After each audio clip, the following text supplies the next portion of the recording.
ายได้อยู่เนาะตัวไอ้ประตูคักแล้ววะนี่เนาะฮึบได้บ่เนาะนี่เนาะสิถอยล้างเข่านี่เนาะมันจะง่ายเนี่ยมันมีกอกระสะมีน้ำกระแถวน้ำหมักเล็บแมวโย่สมุปีเลยมันลายแล้วมันให้บนบตรงมันคอเขาสอบหนึ่งกับครึ่งเฉพาะงานเอ้ยสอบหนึ่งกับลุ้ม10 มื้อนี่บ่แล้วได้วะบ่ได้เพิ่นว่าบ่ได้ขอเป็นเงินกับให้นักวะขอเป็นเงินจากล้านนี่แล้วกับเขาก็มันแพงกว่าเมื่อก็สิซื้อเขาสอบนึง7-8 แสนแล้วกันก็บ่ได้เลยพวกเราคันเฮ็ดบ่ได้เลยยาเพิ่นว่าวันนี้เนี่ยสรุปแล้วไล่อย่างน้ำแน่นี่ไปนี่ไม่ได้ยังบ่ได้ยังไม่ได้ยังกันค่ารถก็ไม่ได้บ่ได้เงินค่ารถก็บ่ได้เงินค่ารถไปบ่ได้เอาไปเองไปเองมาเอง เสียเงินพร้อมเสียเงินพร้อมขาไปแล้วเสียเงินขามาแล้วบ่ได้เสียเงินขามาแล้วขอขี่น้ำโดยสารเขา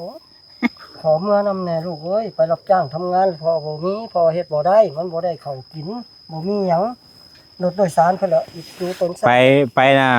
คือไปนี่ก็มีหน้าเวียกคักแน่เนาะเห็นเวียกเห็นงานคักแน่แต่ว่าเฮาเฮ็ดบ่ได้มันราคาก็มันถูกกว่าเพิ่นจ้างเฮาเท่าใดจ้างอยากได้ข้าวสอบนึงอยากให้ข้าวสอบนึงให้ข้าวสอบนึงโดยทางป้าให้ประมาณป้าให้มันไร่เฮกตาร์พุ่นพอเฮกตาร์พุ่น4 ไร่มันเป็นไร่ละ4 ไร่เพิ่นแทกนะมัน6 บาทนี่มีแต่ปลากระสะพอทุกกอบง่ายๆข้าวสอบนึงต่อแถวแดงข้าวสอบนึงทางป้าต่อ4 ไร่ต่อ4 ไร่โดยป้าเฮ็ดบ่ได้ล่ะมา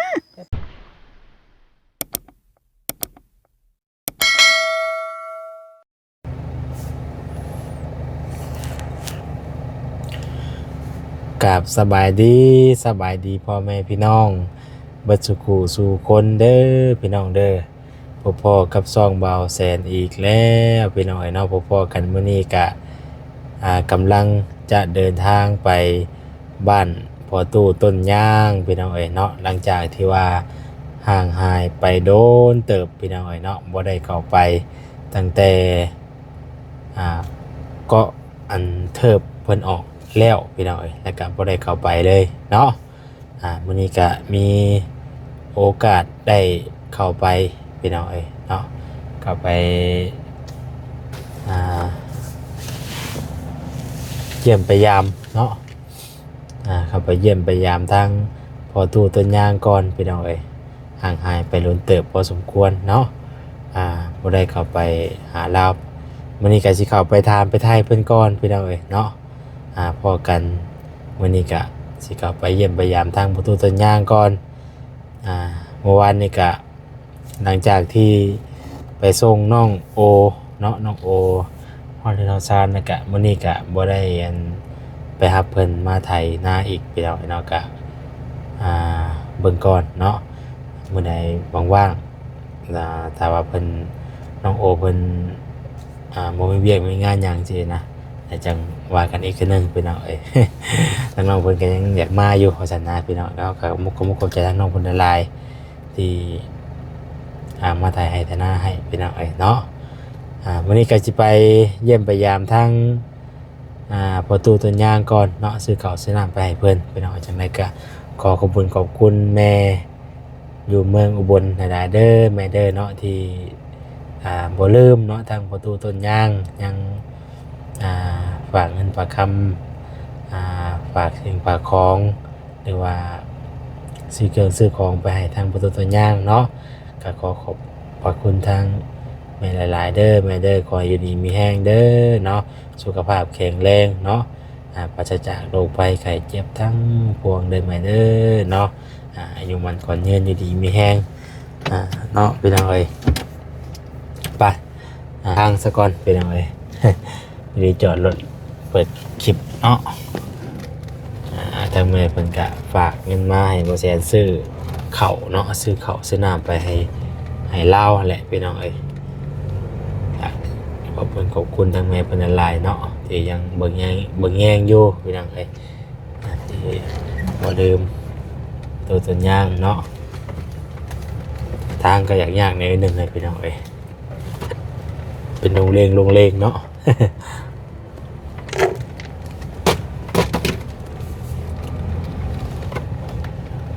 วันนี้ก็เดินทางออกมาคนเดียวพี่น้องเนาะ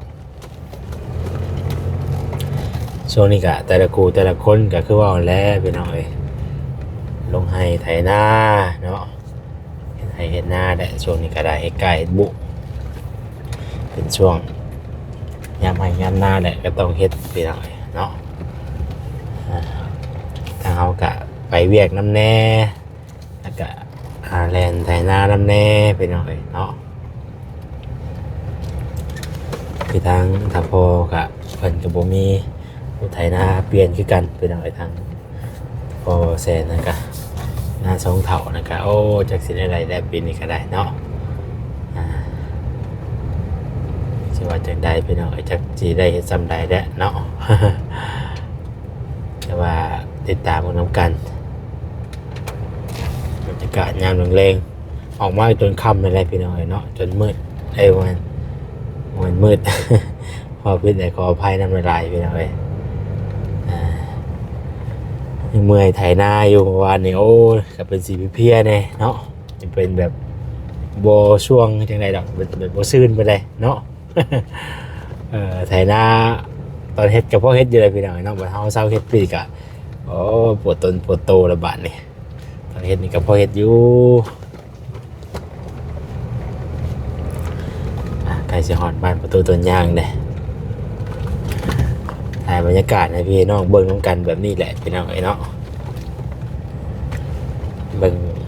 ธรรมชาติไปน้ำเนาะในการเดินทางของเราในการเดินทางไปเบิ่งบรรยากาศธรรมชาติเนาะตรงให้ตรงหน้าพี่น้องในทางเพิ่นก็อยากเบิ่งแบบนี้ก็มีเนาะก็ได้บ่ได้ไปเปิดกล่องอยู่เพิ่นวันนี้ก็ได้พี่น้องเนาะไก่จะหอนแล้วว่าบ่ไก่ปานใดเนาะบ้านของประตูต้นยางกันชื่อบ้านนาเก่งพี่น้องไ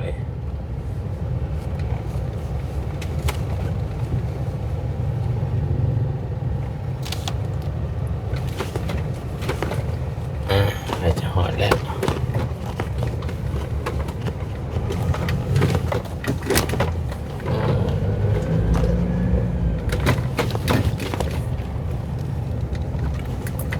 ป่าไม้ป่าต่อก็เริ่มเขียวแล้วบัดนี้หอนยามฤดูนี่มาเลยเก็บอยู่เฮือนอยู่บ่เนาะ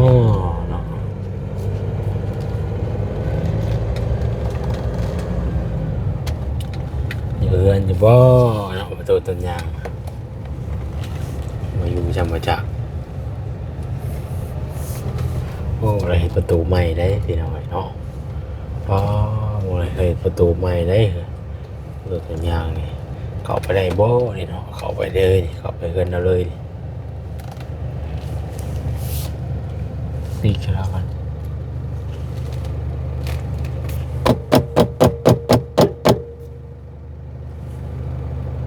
เบิ่งสิลองเข้าไปเบิ่งพี่น้องไปหลังเขาแล้วก็ได้อยู่จักเนาะโต๊ะให้ประตูไว้แน่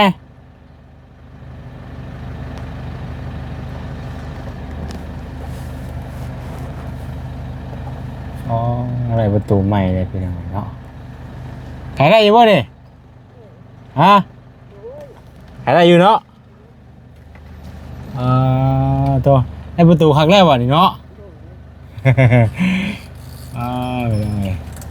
ฮึบได้บ่เนาะนี่เนาะสิถอยล้างเข่านี่เนาะมันจะง่ายเนี่ย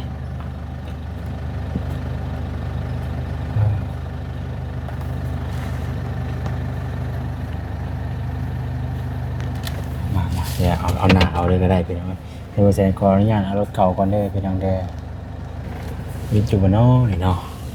ตั้งรักไม้ก่อนตั้งรักไม้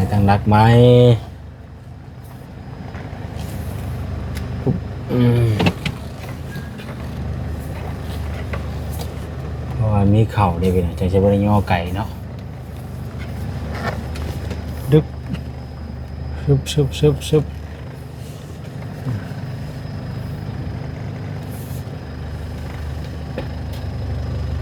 บอกกวางอยู่เลยเนาะกวางอยู่ไปยังไงวิทชึบฮึบโอ้วิทเฉยพี่น้อยเนาะ เอาข่าวว่าฮอนในเลยรุ่นนี้เนาะว้าเท่าในเรื่องคักแค่นั้นเลย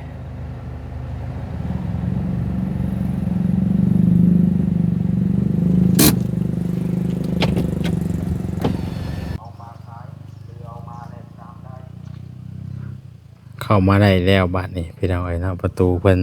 เฮ็ดใหม่รถเข้ามาได้แล้วบาดนี้เนาะเดินประตูตัวยางพี่น้องเอ้ยโอ้ได้เรื่องเบิ่งดู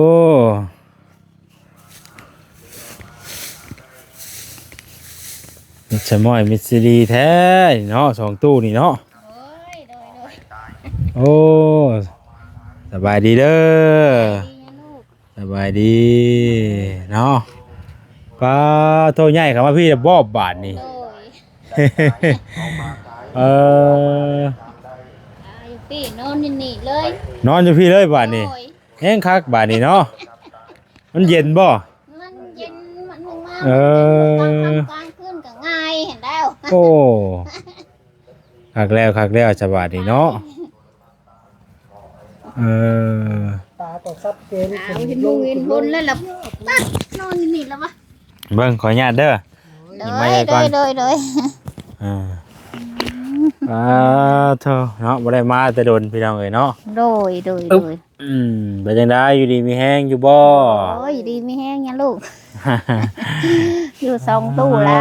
มาอีกวันนี้มีน้ำมีในเนาะบัดนี้เนาะ โดยคนตกกินนี่ละ มันต้องแห้งบ่ช่วงกินนี่ โยจนสิท่วม อยากไหลออกพี่อ่ะมันเป็นบ่ได้เป่งผายเด้อ้างผาย พายน้ำร้นนี่บ่ โดย เออ เพิ่นเป่งแล้วก็สิบ่นั่นดอกบานนี่ เป่งมันก็โยกเลยครับบ่อันนี้ล้อกับบ่ท่วมก็มันลิ้นอันนี้ล้อน้ำท่วม ต้มหม้อยังซ่น่ะ มองเขา หุงข้าว โดย โดย ง่าย พากันไปทางใดแหละซุมื้อนี่ ไปใส่ห้อนแดดบ่จักทางเฮ็ด เฮ็ดหัวตัวนี้ หัวนี่ มันฮ้อนโพดเนาะ โดย ฮ้อนจนสิไปบ่เป็น โดยเฮ็ดหัวแล้วว่าสิปลูกมักสะลียังบ่แล้วหัว โดย เฮ็ดหัวนั่นบ่ โดยหัวนี่ล่ะ โหอ้อมบ่เลยนะ โดย เอเฮ็ดข้าวก็ดีเนาะหัวกันเนาะ โดย รู้คำบุคคลกว่าบ่นั่นเนาะบ่รอด ควายงัว อืม นี่ก็ยังบุขาดจักได้ตั้งเนื้ออยู่ เอาคักแล้วบาดนี้พี่น้องเนาะก็นี่ออกมากะทางเพิ่นก็ได้อยู่ได้เซาได้ส้นบาดนี้เนาะ โดยทางส้นอยู่ทางอยู่แล้ว ผมจอดเจือกันเลยบาดนี้เนาะ โดย ผมได้ตลอดเลยบาดนี้ โดย โอ้ยฝนตกกินนี่ดูทางโน้น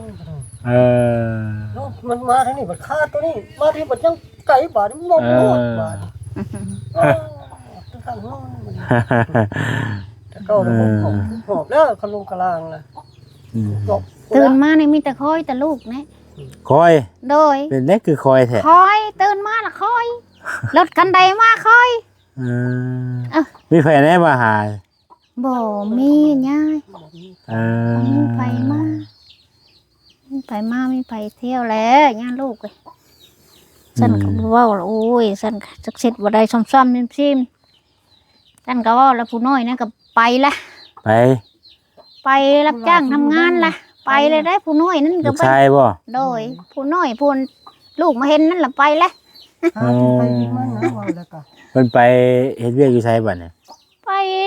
พุ่นละ ทั้งเวียงจอก ทั้งเวียงจอกเวียงจันทน์พุ่นละ ไปหากิน หากินจะปากของเรามัน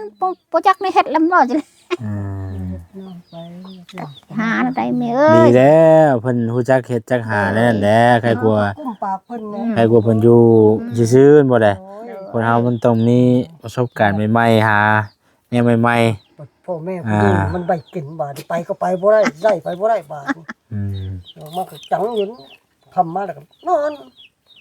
ตื่นมาก็ป๊อกแป๊กแป๊ก เฮ็ดจังได๋ฉันเนาะว่ากันหาซอยกันนั่นแหละ เลย นี่ โอ๊ย เฮ็ดก็เฮ็ดไป มันบ่อยคล้องเลยคะแนนกุ้มปากมัน อันนั้นแหละจังว่าเพิ่นกุ้มเพิ่นเนี่ยดีแล้ว เล นะ ย ให้กว่าเพิ่นบ่กุ้ม ใกล้กว่าบ่กุ้มปากตัวเองคะแนน อ่า ปูกุ้มปากปูหอยกุ้มปากหอยระยะลูกเอ้ยหากินไฟกินมันสิเลยบ่จักนิ้วหาสิเลย เออเนาะอันนี้เป็นเอาไอ้ดีแล้วเพิ่นไปหั่นเนาะ โอ้ยไปละเพิ่น เรื่องได้จะช่วงหนึงนี่คือนี่ข่าวว่าไปพากันไปทำงานทำการบ่ โดย โอ้ ไป ย เฮ็ดงานอยู่ไส ไปตะแคกไปมันบ่ได้ ไปท่าแขกผู้ไปเฮ็ดงานเฮาท่าแขกผู้ โดย อ๋อ ไปทำนิด ตัวคือไปไกลแท้ บ่ได้เพิ่นมาแหละได้ยินเพิ่นเว้าพวกนึงเคยเพิ่นมาขายขนมขายข้าวจี้เครื่องสำอางเพิ่นไปน้ำเซเว่นนั่นแหละ อืม ประตูบ่ไปทำงานไปเพิ่นเห็นอยู่เขาว่านี่ไปทำงานนะแม่ ไผน่ะ บ่จังคน จักมันเพิ่น คนมาแต่ไส คนมาขายนี่นะขาย ชิโร่ไปแหละ กรอกกระแลมมานี่ ขายกระแลม คนขายกระแลม โดย คนมาขายกระแลมน่ะมาบอกแม่ตู้ โดย เรา เราสุฟัง เห็นเขาเห็นเขาว่านี่ล่ะเฮ็ดอะไรว่าไปบ่ไปหาสอบงานว่ะเพิ่นอยากจ้างทางป่าอยู่ทางแขกอ๋อลายไปได้โยไปเว้ากันเราไปเว้ากันอยู่พุ่นเขาจะเอาเข้าให้ อ่า จักสิให้น้อยให้หลายแล้วไปเว้ากันประตูเอ้ยเจ้าให้ได้สิจักให้จดเบอร์โทรให้ไปฮอดทางแขกโทรแล้วเพิ่นออกมาเอาเนาะเพิ่นให้คอยหาให้ อืม อ้าวแต่งหมอผู้ขายเครื่องกระเล่มนั่นให้มันหาคนงานให้ อืม ก็ส่วนเขานึงบัดน้อยแน่เนาะมันบัดน้อยแน่น่ะเอามึงแน่ว่ามึงเป็นผู้แห้งกิ้วอยู่เป็นกูไปกันไปว่า อืม บ่ได้เขากินอันนั้นก็มันก็เฮ็ดนาบ่เต็มอัตราคือว่าหั่นละบ่มีเขากินน้องบ่ได้เขาเงินใหม่ ผู้ขายกระแลมนี่หาคนงานให้ โดย ให้ผู้หนึง โดย เออ ผู้สิจ้างน่ะให้ผู้นี้หาให้ อ่า เจ้าเคยเที่ยวทางไหนเลยเห็นคนรับจ้างทำงานเลยบอกให้เพิ่นมาหาแหน่ โอ้แล้วผู้หาคนก็สิได้อัน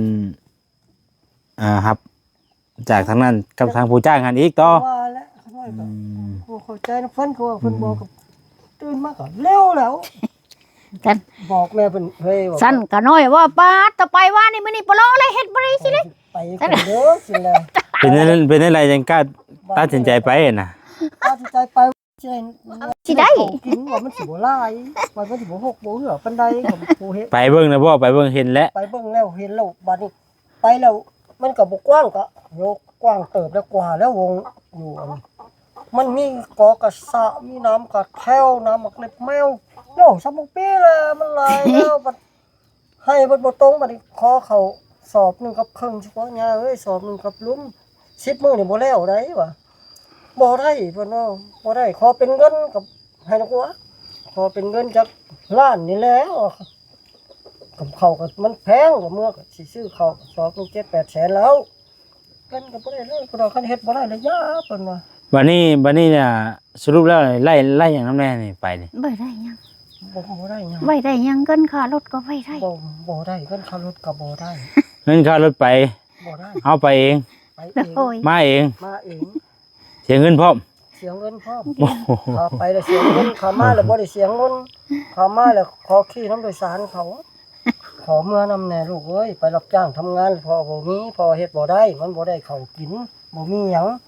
รถโดยสารเพิ่นละอยู่ต้นไทร ไปนะคือไปนี่ก็มีหน้าเวียกคักแน่เนาะเห็นด้วยเห็นงานคักแน่แต่ว่าเฮาเฮ็ดบ่ได้ เฮ็ดบ่ได้ มันราคาก็มันถูกกว่านี่ นะ เพิ่นจ้างเฮาเท่าใด จ้างอยากได้เข้าสอบนึงอยากให้เข้าสอบนึง ให้ข้าวสอบหนึง สอบ โด นึง ย ทางป้าให้ประมาณ ป้าให้มัน ไร่เฮกตาร์พุ่นพอเฮกตาร์พุ่น4ไร่มันเป็นไร่ละ4ไร่เพิ่นแทกนะมัน6 บาทนี่มีแต่ปลากระสาพอทุกกบง่าย เข้าสอบหนึ่งต่อ แถวแดง เข้าสอบหนึ่งทางป่า ต่อ4ไร่ ต่อ4ได้ โดย ป้า เฮ็ดบ่ได้ เฮ็ดบ่ได้ละมา เฮ็ดบ่ได้ เฮ็ดบ่ได้ ไผจ้างคน บ่จักฮอดคนบ่จักฮอดคนจ้ำฮอดใบทางมาซื้อ ตื่นมามื้อเช้าป้าเฮ้ยแบบตื่นมาขอบเพิ่นน่ะสิมื้อขอเข้าน้ำเพิ่นมากินทางเพิ่นก็บ่ได้ให้เลยเพิ่นบ่ได้เว่าเนี่ยได้ เด้อ เมียเพิ่นลุกไปนึ่งข้าว เข้าสอบ นึ่ง หนึ่ง ข้าวแล้วว่าสิได้ว่าสิ ทางป่าต่อ4ไร่จังสิได้เข้าสอบหนึ่งเนาะ โดย ว้าบ่แม่นเรื่องง่ายๆเลยพี่น้องเอ้ยเนาะ โดย ต่อหักแน่ดี พอแล้ว มันบ่มีเลยว่าสิ วันนี้เข้ากินเบิดบ่จังพากันไป โดยเขากิน โดย น้องเขาประมาณ3คาบป้าไว้ให้เพิ่นกินคนเดียวแหละ เข้าว่าแซนซื้อมาล่าสุดนี่จักสอบอ่ะสอบหนึ่งบ่ครับ สอบ โดยสอบหนึง อ่า อืม ก็ยอมกินข้าวย อมกินข้าวกับ ยอมกับ ลูกเอามาให้กับข้าวเจ้านี่แล้วลูกเอ้ยยอมกิน มือหูมือหนึ่งไปเสร็จแล้ว ข้าวเจ้านี่แหละเนาะ เด้ย อ่า มือหนึ่งมือหูนั่งมือกับหูนั่งมือกับหนึ่งไปวันนั้นแล้วหมดทันแล้ว เพื่อลูกมาทันกันแน่ได้จมอยู่สิแล้ว โอ้บัดยามมันกระดานซ้ำบาท อืม มันบ่มีโครงผากบาทนี่แต่เก่าเนี่ยว่าอาศัยปลูกเครื่องนั้นแล้วก็ได้มาคักมากงาเพิ่นมาปลูกไทยบ้านมาแล้วคนก็มาขอแล้วคนก็มาเปลี่ย อัน น นี้บ่ได้ปลูกเนาะ ยังบ่ เพราะว่าช่วงมันร้อนมันปลูกหยังก็บ่ได้เนาะ โดย ปลูกเธอนึงระบบออกลูก ก็เลยพากันหยุดบ่ บ่ออกปลูกนี่ก็บ่ออกอันมันดินห้อนนะมันแดดพลึกแดดแล้วบ่ออก บัดนี้ระยะพักไว้เฮ็ด พักซะก่อนวะปลูกลองเบิ่ง3คลองบ่ออกจักดิฮดน้ำนี่ก็บ่ออก ดินมันร้อน ไปว่าเนาะฮดน้ำมันเฮาฮดในเวทเดียวก็ฮดถอกน้ำใส่ไผ่สอดไปนั่นฮดถอกฮดขี้ดินนะ บางเทื่อก็มันสิช่วง ช่วง นี้ แดด ช่วงนั้นมันแดดแน่แล้ว โด ก็ ย วันนี้คือจะปลูกได้แล้วบัดนี้นะ โดย เลย ปลูกแล้วสิปลูก ฝนตกเลยเด้ เฮ็ดทั่วแล้วก็ปลูกแล้วนี่ ปลูกแล้วสิป อ่า ลูก เริ่มปลูกแล้วปลูกวันนี้ก็ช่วงเดือนหน้าเดือนฮื้อก็ได้กิน ได้ เนาะ กินแล้วหวาน เจ้า ประมาณปลูกเดือนหนึงเดือนปลายแล้วมันได้กิน ได้กินหมากมักทั่วมักแตงเดือนปลาย เดือนปลายเดือนหนึงก็15มื้อ อืม มันได้กิน อยู่สองเท่าบาทนี้พี่น้องเอ้ยเนาะอึ๊บบ่าโอ้ยพี่น้องเอ้ยเนาะโตสิเมื่อบ่จ้ะเมื่อวันไทยฮุดนานำบ่แซน โดย ถ่ายได้อยู่บ่ประตู ได้ ถ่ายได้อยู่บ่ฮุดนา ได้ ถ่ายเข้าถ่ายได้อยู่บ่ โอ้ย ยืนใช่ เอ้ย เนาะ อันนี้ อืม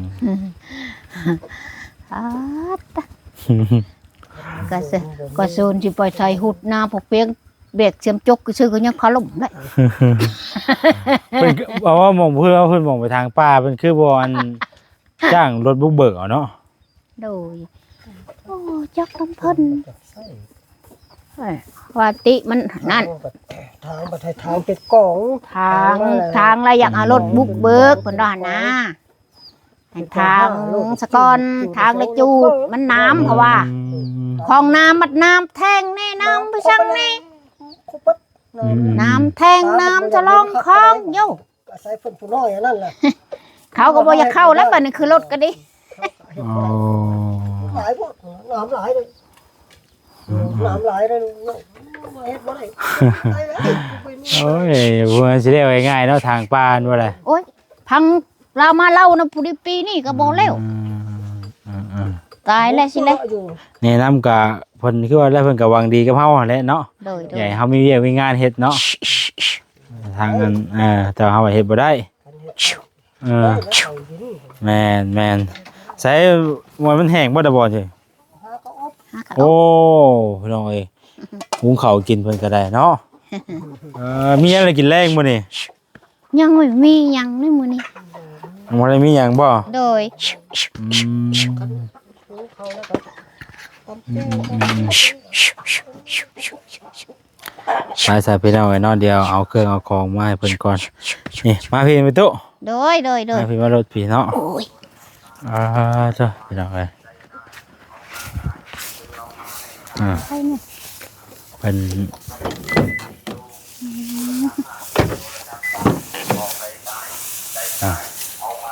เอาได้กินในเพิ่นก่อนนี่อยู่ได้กินในเพิ่นก่อนพี่น้องเอ้ยอันนี้สิ้นหมูคือเก่า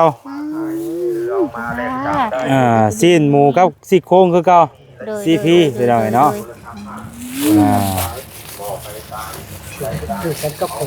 พอดีกินกับข้าวหุง เข้ากันได้บ่ พอดีเข้ากันบ้านนี่เข้ากันอำล่ำ ชิ้นหมูเนื้อหมูซี่โครงพี่น้องเอ้ยเนาะซี่โครงกับมัน ต้มมันก็ได้หลายคาบเติบบาด โอ้ยกาแต่ลายคาบว่าแต่ลายคาบเติบบริเนี่ย ไอ้กลุ่มไหนคาบอยู่เนาะ โดย ต้องเข้า เบิ่งยังบ่ทันได้เบิดได้พี่น้องยังมีอีกอยู่เท่าน้องเอ้ยโต โดยนี่ความ กิน ตา เบิด ค่ะไว้ กินเบิดอยู่บ่อยเนาะ หึงตื่นบ้านก็จะหึง ผมยอมกิน กาแฟกินอยู่กาแฟ โดย ให้กินลูกกูเก่าแล้วบัดนี้เนาะ กิน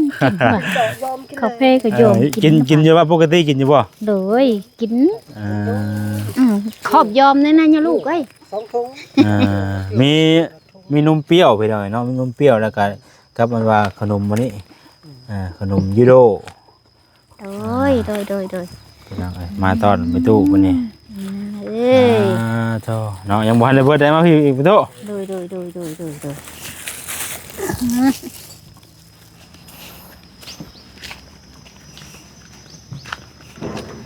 อึ๊บนี่เด้พี่น้องเอ้ยเนาะไปพี่น้องเอ้ยเอาข้าวมาให้สอบหนึงเพิ่นให้เพิ่นมา โอ้ยอย่างง่าย ไถนาซอยจนแล้วพุ่นแล้วจังมา เข้าแล้ว เนาะ ช่วยไปอยู่น้ำมัน ข้าวสอบหนึงพุ่นแล้วผู้ไถให้ประตูผู้ไถน้ำจนแล้วพุ่นแล้ว โยแต่ทาง เจ้าข้าวชอบนะ แต่ทางป้าก็ยังสีไล่ต่อทางป้าเข้าตัวสอบหนึงเนาะนี่ก็คือกันแล้วนี่ก็ อันนี้บ่เป็นไร เออ ไรอันนี้บ่เป็นสิไร โอ้ยสีไล่แล้วถ้าแล้วถ่ายแล้วพุ่นแล้ว บ่ได้ย่างตามคันเนาะ พี่น้องเนาะ ง่าย เนาะบ่แซงก็ลืมเอาขาตั้งกล้องมาซ้ำพี่น้องเอ้ยสิย่อได้ไดเด้บาทนี่เนาะ ไปหินก่อนมันเบิ่งเข้าไปซะได้เดี๋ยวพาไป สองตู้ย่อได้บ่นี่ได้บ่สองย่อชนชนสินะได้บ่ลองหมู่อยู่หาไม่โตขออนุญาตนำเด้อพี่น้องเอ้ยเนาะบ่แซนอยากซอยอยู่แต่ว่าอยากให้พี่น้องเห็นภาพตอนนี้นะแต่ว่าเฮาบ่แซนมุ้ยขาตั้งกล้องลืมออกมาที่เพื่อนพี่น้องเอ้ยเนาะขอโทษขออภัยหลายถามได้บ่ไม่โต มันสิได้อยู่บ่เฮา มาแต่ละเที่ยวกะทางเฮานี่แหละหามลงให้เพิ่นแต่ว่าเรานี่มีผู้จับกล้องผู้ยังไงเนาะมาผู้เดียวคนละชนเด้บ่ตุคนละชนได้บ่ โดย เดี๋ยวเนาะอันคือว่าอยู่เพิ่นก็สิเอามาได้เนาะเพิ่นให้ข้าวสอบนึงจะเอามาได้ได้ ไปเฮ็ดไปผู้เดียวเนาะ นี่อยู่ไกลครับ เดี๋ยวยังไปกิน โอ้ย ดึกได้เพิ่นเคยย่อดอกเพิ่นเอาเนาะ ไปทุกคน อันนี้มาเฟ่โอ้ยง่าย ก็จะเตรียม บ่ได้บ่ มันสิเฮ็ดไก่ เตรียมได้บ่ เอาขึ้น ลึกได้เรื่องโอ้ยเนาะพี่น้องเอ้ยมื้อนี้ก็ถือว่าให้เพิ่นย่อเองได้มื้อนี้ได้มาแต่เก่าพากันย่อให้พี่น้องมารอบนี้ให้ย่อเองเลยรอบนี้ ของเพิ่นว่าสิมาทำงานนะ เดี๋ยวเนาะ เพิ่นไปทำงานกันยังได้เพราะว่าเนาะ เพิ่นสิไปทำ ย่ งา อน เป่าเข่านี่สิบ่ได้บ่ว่า เนาะเอาแก้มาให้ดิ บ่ได้ได้เนาะ แก้ว่าแล้วก็ย่อเองได้ แก้ บาด มา นี้ สิย่อบ่ได้บ่เป็น เพราะว่า โอ้ยยาย มุ้ยผู้จับกล้องแล้วก็บ่ฉันลืมขาตั้งกล้องมานํมื้อนี้น่ะ โอ้ย มือจับเอาพี่น้องเนาะก็เลยอยากย่อให้ ลู ไป ก ตัว เอ้ย ย่อ ค่อย เอง ไปนี่แหละ ย่อได้อยู่เนาะไปตัวเนาะ โดย ขออภัยหลายๆพี่ บา น้ ด อง นี่ได้บาดมีแห้ง ฮะ มีแห้งละบ้าน แห้งแล้วบ่บาดนี่ มุ้ยแห้งละบ้าน อ่า ตะกี้ว่าจะขุดอยู่ได้ คิดอยู่บ่ ขุด แล้วเนาะวุ้งเขา จักสิบาทเอาน่ะมีตัวเพียงหน้าประมาณยัก2ข้าวในทางลูกเอ้ยเอาซื้อแล้วเข้านั้นคือตั้งคือต่อโอ้ยเฮ็ดบ่ได้เด้จังซี่เลยตะกี้ว่าสิคาเมนจื้อเบอร์ที่โทรใช่เพิ่นมื้อนี้อันนี้บ่จื้อบ่อันบ่เห็นหงลูกเอ้ยเป็นหงคนหานะสิโทร พอแล้วเนาะจังพอ มื้อใดสิมาเด้ว่าจังสิว่าสิโทรวันนี้แล้ว เพื่อน เมื่อเฮือนเมื่อซานลูก โอ้ย เมื่อซานบ่ขอบใจละลายลูกเอ้ย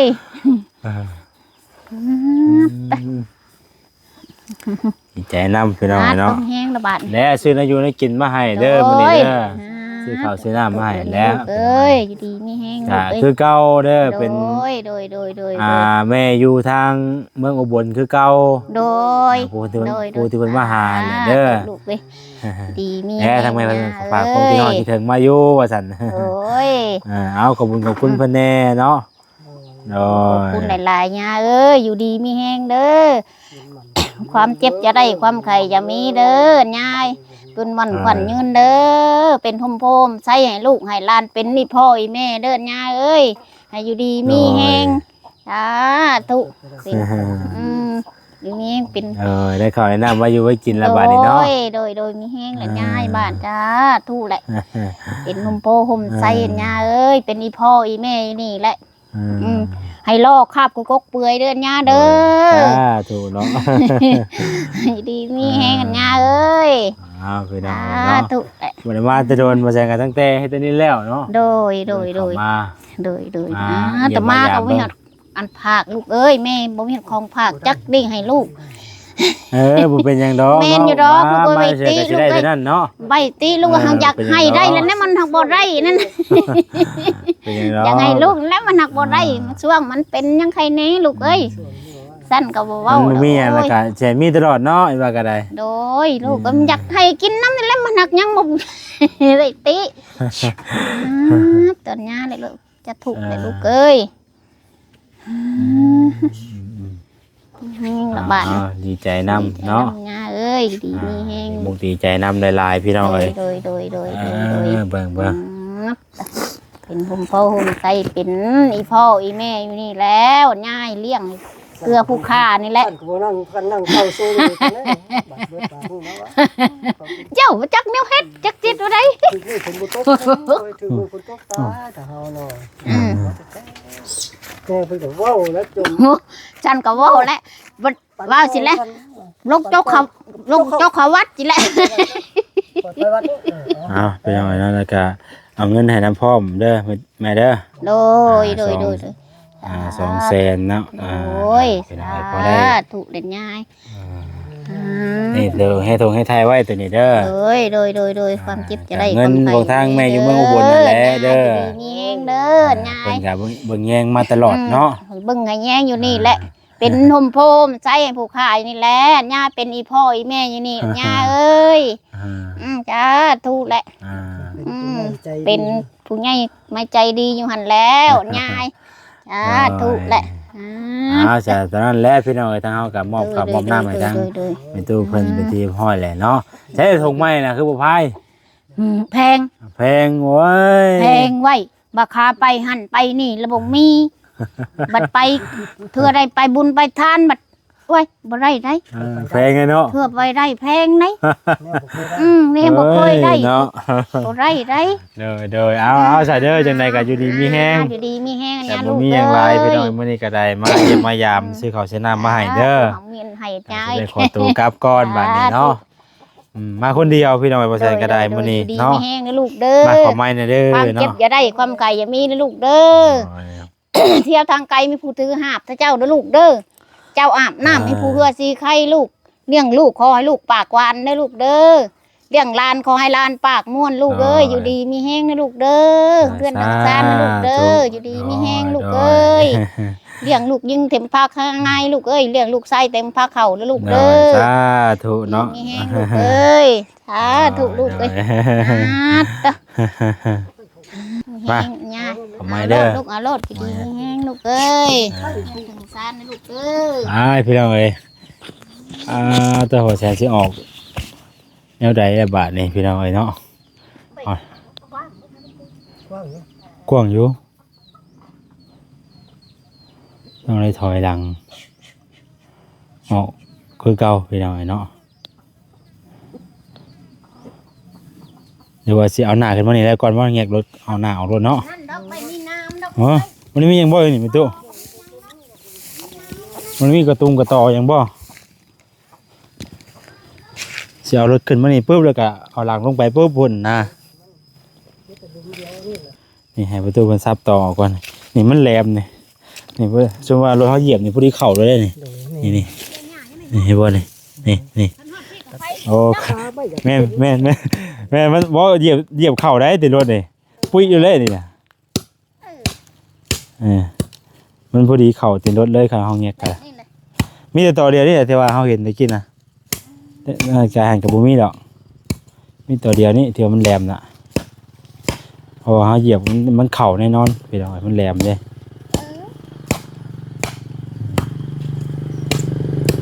ได้แบบนี้ประตู เชี่ยเนี่ยได้แล้ววันนี้ประตูกินนี่มันแหลมเลยนี่เหยียบนี่บุรีปุ้ยเลยนี่ได้แล้ววันนี้มีแต่ตัวเดียวนี่แหละโอ้กำลังเสียหยาเนี่ยเนาะอย่างมันเป็นนี่แหละไปน้ำสิละลูกมาหัวให้เล่ามาได้กันดิเตรียมมาสิเลยเนาะเอาจากไหนก็ขอบคุณทางแม่อยู่เมืองอุบลในหลายเด้อแม่ได้อยู่ดีมีแห้งสุขภาพแข็งแรงเนาะเพราะว่าแม่จะเดินทางไปใส่มาใส่ก็ขอให้ตลอดปลอดภัยเนาะสุขเดินทางเดินทางไปใส่มาใส่ก็ให้อยู่ดีมีแห้งปลอดภัยทุกเส้นทางและไปแล้วอยู่ดีมีแห้งอายุมันขอนยืนสุขภาพแข็งแรงเด้อแม่เด้อเนาะสำหรับวันนี้ลาไปก่อนแล้วสบายดีพี่น้องเนาะ